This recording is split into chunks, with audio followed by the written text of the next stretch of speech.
Question देखिए 4 number कह रहा है कि यदि a और b भिन्न पूर्णांक हो तो सिद्ध कीजिए कि a का पावर n माइनस b का पावर n का एक गुणनखंड a माइनस b है जबकि n एक धन पूर्णांक है। चलिए a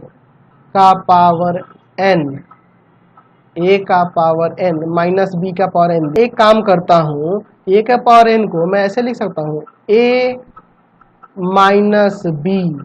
और प्लस b का पावर n, ऐसे लिख सकता हूँ। ये a के जगह है और ये b के जगह है,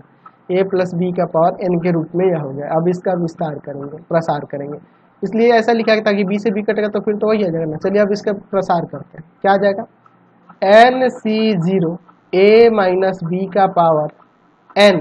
और b का power 0 plus nc1 a minus b का पावर n माइनस 1 b का पावर 1 प्लस nc2 a का power n a minus b का पावर n माइनस 2 और b का power 2 plus dot dot a कहाँ तक जाएगा ncn a माइनस b का पावर 0 एंड b का पावर n। चलिए ये किसका वैल्यू हो रहा है a का पावर n का, तो a का पावर n बराबर में यहाँ देखो ये तो आपका 1 हो गया, यह भी आपका 1 हो गया, ये बच गया a माइनस b का power n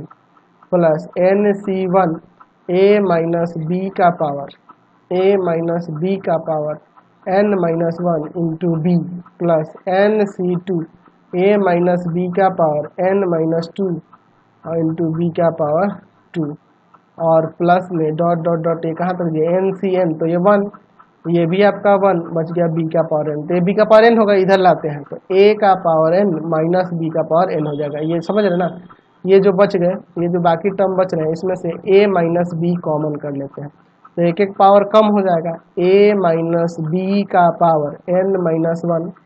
plus nc1 a minus b का पावर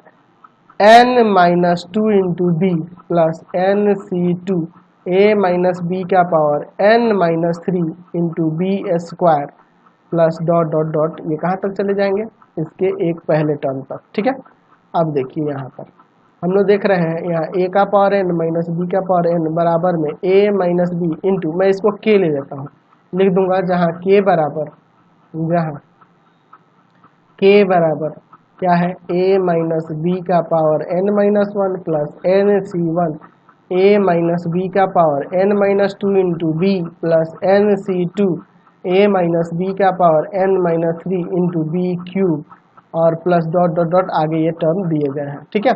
तो यहाँ क्या देख रहे हैं, इसमें देख रहे हैं ना कि a का पावर n माइनस b का पावर n का एक गुणनखंड a माइनस b हो जा रहा है। देख रहे हैं ना, इसमें a माइनस b से भाग लग जाएगा ना, इसमें चाहे इसमें a माइनस b से भाग लग जाएगा। अतः यहाँ कह सकते हैं